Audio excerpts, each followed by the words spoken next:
नमस्कार, स्वागत है आपका खबरों का पंचनामा में। मैं हूं आपके साथ वक्ता। हम लेकर आए हैं देश और दुनिया की 5 बड़ी खबरें, जिस पर चर्चा के लिए हमारे साथ स्टूडियो में मौजूद हैं कैपिटल टीवी के editor in chief doctor Manish Kumar ji. Doctor साहब, आपको बहुत बहुत स्वागत है। धन्यवाद। सबसे पहला नजर डालते हैं आज की हेडलाइंस पर।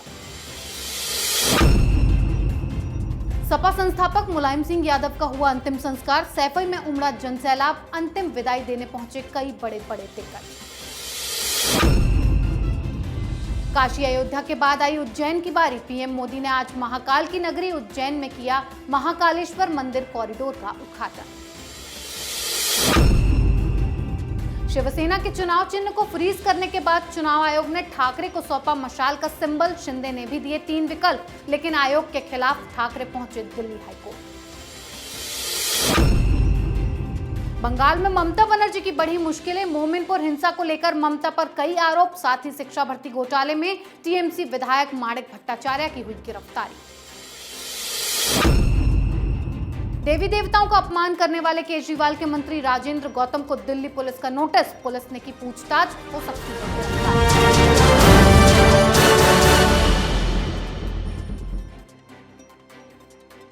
आज की सबसे पहली खबर की शुरुआत बेहद ही दुखद खबर के साथ। सपा संरक्षक और उत्तर प्रदेश के पूर्व मुख्यमंत्री मुलायम सिंह यादव का आज अंतिम संस्कार किया गया। उनके पार्थिव शरीर को सैफई के मेला ग्राउंड ले जाया गया, जहां उनके अंतिम दर्शन के लिए लोगों का जनसैलाब उमड़ पड़ा। लाखों की संख्या में लोग नजर आए। कई बड़े बड़े दिग्गज भी नेताजी की आखिरी विदाई में शामिल हुए। बाबा रामदेव, तेजस्वी यादव के साथ साथ कई बड़े नेताओं ने हाजिरी लगाई। डॉक्टर साहब, नेताजी पंचतत्व में विलीन हो गए हैं।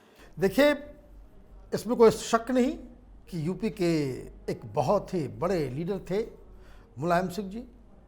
कई सारी चीज़ों के लिए याद किया जाएगा, लेकिन इस पूरी घटनाक्रम में एक बात जो बहुत ही अच्छी दिखी वो ये कि इस तरह से होता नहीं कि विपक्ष का कोई लीडर जो वर्तमान में कोई मंत्री या किसी पद पे ना हो, उसकी मौत पे आपके कट्टर प्रतिद्वंदी 3 दिन का राजकीय शोक की घोषणा करते हैं।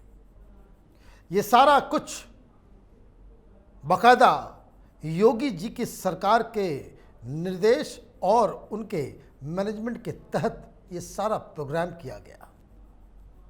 कैसे 24 घंटे के अंदर वहाँ सारी व्यवस्थाएं की गई। बाकायदा योगी सरकार ने, स्वयं मुख्यमंत्री योगी इसकी देखरेख कर रहे थे कि एक नोडल ऑफिसर बिठा करके कि सारे इंतजामात वो सही वक्त पे सही तरीके से हो और एक भव्य समारोह उनकी आखिरी विदाई के लिए हो, इसको सुनिश्चित किया गया। राजनीति तो होगी आगे, समाजवादी पार्टी किस तरीके से इस गैप को भर पाएगी या नहीं भर पाएगी, ये तो भविष्य की बात है। लेकिन मैं बार बार कहता हूँ, इतिहास बड़ा क्रूर होता है। मुलायम सिंह जी बड़े लीडर थे, इसमें कोई डाउट नहीं, लेकिन उनकी जो तमाम उपलब्धियां वो एक साइड और उनके द्वारा, उनके सरकार के द्वारा कार सेवकों के ऊपर गोली चलाना वो एक साइड। इतिहास क्रूर होता है। जब भी लोग राम मंदिर को देखेंगे, मुलायम सिंह के उस फैसले को जरूर याद रखेंगे। जी डॉक्टर साहब, एक तरफ नेताजी के जाने से शोक की लहर है, तो दूसरी तरफ पीएम मोदी ने आज का दिन इतिहास के पन्नों में अपने नाम कर लिया है। आज पीएम मोदी महाकाल की नगरी उज्जैन के दौरे पर हैं, जहां वो महाकालेश्वर मंदिर परिसर गए और पूजा अर्चना के बाद महाकालेश्वर कॉरिडोर का उद्घाटन कर जनता को सौंपा। इसे महाकाल लोक नाम से भी जाना जा रहा है। आपको ये भी बता दें कि ये पूरी परियोजना 856 करोड़ की है। प्रधानमंत्री ने आधिकारिक तौर पर मेगा कॉरिडोर के उद्घाटन को प्रतीकात्मक रूप से शिवलिंग का अनावरण किया है। डॉक्टर साहब, कितनी बड़ी सौगात महाकाल नगरी को। देखिए, भोलेनाथ के तो पुजारी दुनिया भर में मौजूद हैं और तमाम शिवलिंगों में महाकाल सबसे ऊपर। अब आप देखिए, प्रधानमंत्री मोदी अपने इस 10 साल के ही कार्यकाल में ऐसे ऐसे कीर्तिमान और ऐसी ऐसी चीज़ों को अंजाम दे रहे हैं कि आने वाले भविष्य में प्रधानमंत्री मोदी का नाम कोई कितनी भी कोशिश कर लेगा, मिटा नहीं पाएगा। अजर अमर करने वाली चीज़ें प्रधानमंत्री मोदी कर रहे हैं। एक तो काशी विश्वनाथ जो जाता है, अभी सब यही कहता है प्रधानमंत्री मोदी बना सकते हैं, अदरवाइज कोई दूसरा शख्स नहीं बना सकता ऐसा। अब महाकाल में भी, इधर दिल्ली के अंदर, आप ये समझिए कि हिंदुस्तान का पूरा चेहरा बदलने का काम जो प्रधानमंत्री मोदी कर रहे हैं, उससे इनकी ख्याति तो बढ़ी रही है, साथ ही साथ इतिहास में वो एक अपने नाम की अमिट छाप छोड़ते चले जा रहे हैं कि ताकि आने वाले कई 100 शताब्दियों तक प्रधानमंत्री मोदी को लोग याद रखेंगे। जी डॉक्टर साहब, एक तरफ पीएम मोदी ऐतिहासिक कामों को अंजाम दे रहे हैं तो दूसरी तरफ शिवसेना के चुनाव चिन्ह को लेकर घमासान चल रहा है। चुनाव आयोग ने दोनों गुटों को नाम दे दिए, लेकिन सिंबल अभी उद्धव गुट को मिला है। उद्धव का चिन्ह मशाल है और शिंदे को मिलना बाकी है। आयोग ने शिंदे गुट की पार्टी को बाला साहेब पांची शिवसेना नाम दिया है और चिन्ह के लिए 3 नाम दिए हैं, सूरज, पीपल का पेड़ या फिर ढाल तलवार को चुनाव निशान निर्धारित करने की मांग की है। जल्द ही शिंदे के चिन्ह का भी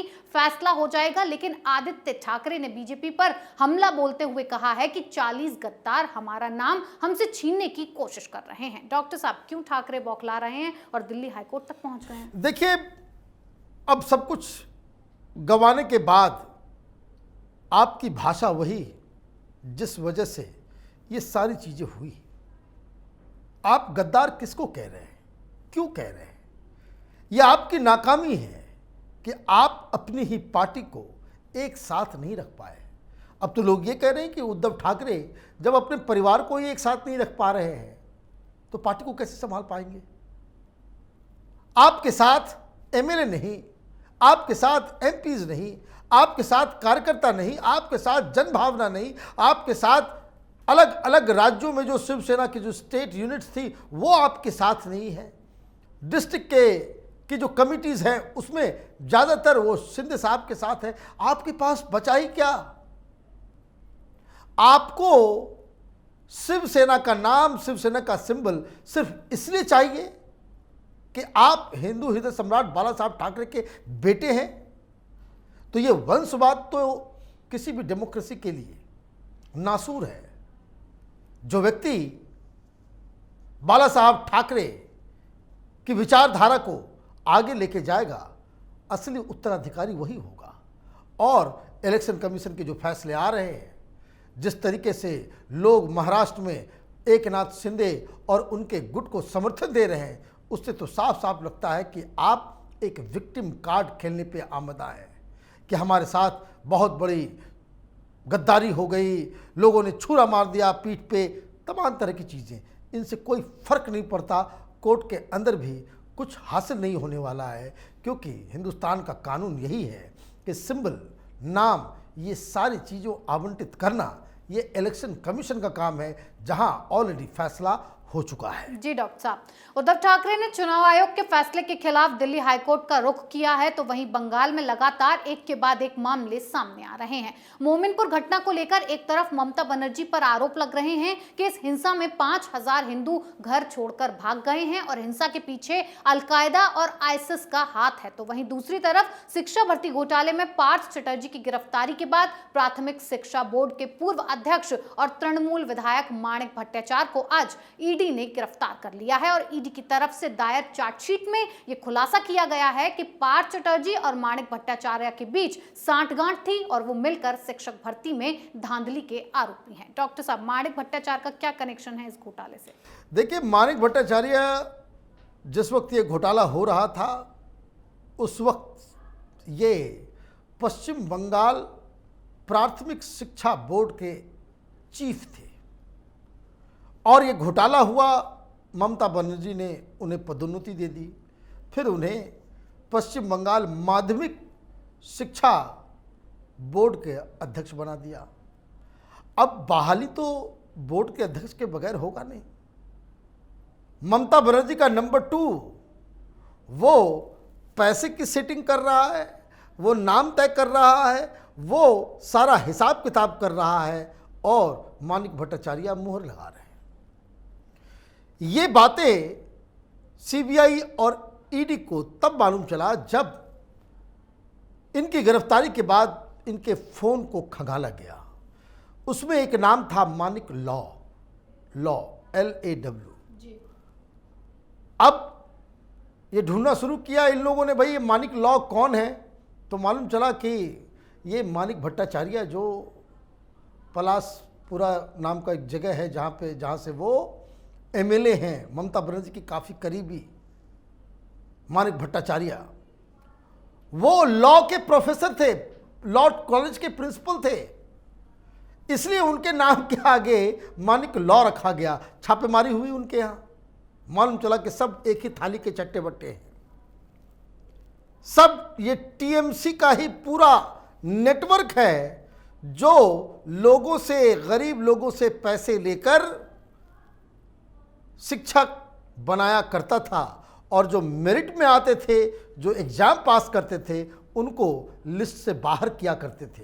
तो एक तो बंगाल में इस इशू को लेकर बहुत बड़ी नाराज़गी ममता बनर्जी के खिलाफ है। एक दूसरी, ये जो घटना मोमिनपुर की हुई है, इसमें तो साफ साफ नज़र आ रहा है कि थाने के अंदर TMC का एक लीडर जो ममता बनर्जी के काफ़ी क्लोज, फरहाद हकीम, उसका एक क्लोज एसोसिएट है, जो पुलिस के ही माइक्रोफोन सिस्टम को उठा करके वहाँ पे अनाउंसमेंट कर रहा था और लोगों को भड़का रहा था, जिसकी वजह से हिंदू उस इलाके से भाग गए। देखिए, जहाँ जहाँ कलकत्ता के अंदर हिंदूज माइनॉरिटी में हैं, जिस भी मोहल्ले में, वो अपने घर द्वार को छोड़ के भागना चाहते हैं, आतंकित महसूस कर रहे हैं।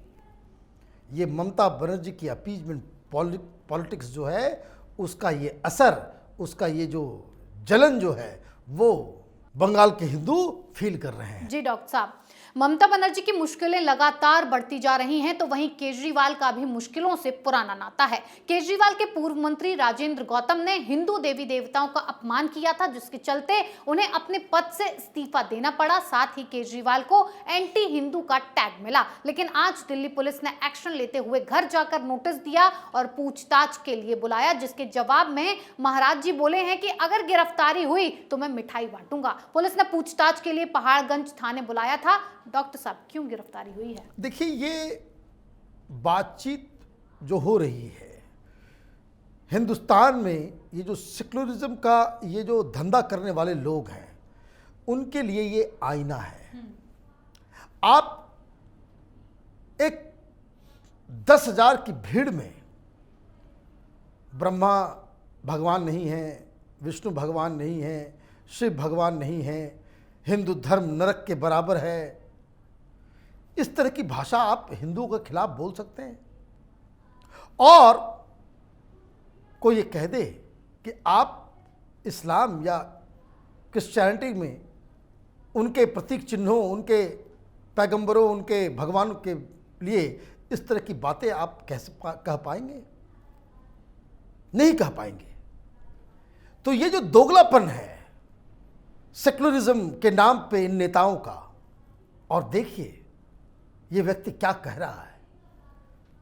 इसने इस्तीफा दिया, जो पत्र लिखा, वो मैंने बार बार इस बात को कहा, हमने इस्तीफा तो दे दिया लेकिन हम सुधरेंगे नहीं, हम वही काम करेंगे।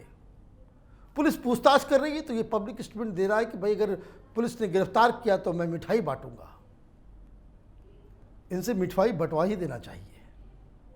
इस तरह के लोग समाज के लिए घातक हैं। ऐसे ही ऐसे लोग समाज में जहर डालने का काम करते हैं, और केजरीवाल के पास तो पूरी फौज ही इसकी। अभी गुजरात में देखिए, ये गोपाल इटालिया, उसके नए नए वीडियोस आ रहे हैं, एक से एक जो NGO वाले फ्रॉड्स, उनके साथ तस्वीरें आ रही। आप ढूंढ ढूंढ के ऐसे लोगों को निकालते हो जो हिंदू धर्म के खिलाफ काम करे, हिंदुओं को गालियां दे। ये सवाल तो केजरीवाल से पूछा जाना चाहिए कि ये शख्स जिसने इस्तीफा दिया है वो अभी भी आम आदमी पार्टी का एक MLA है। क्या आपकी पार्टी इस तरह के लोगों को सम्मानित करती है जो हिंदू देवी देवताओं को गालियां देते हैं? ये सवाल केजरीवाल से पूछा जाना चाहिए। जी डॉक्टर साहब, बहुत बहुत धन्यवाद इतनी जानकारी के लिए। धन्यवाद। खबरों का पंचनामा में आज के लिए इतना ही। देश विदेश की बाकी खबरों और उनके सटीक एनालिसिस के लिए देखते रहिए कैपिटल टीवी। हमें लाइक कीजिए, शेयर कीजिए और कैपिटल टीवी को सब्सक्राइब कीजिए। नमस्कार।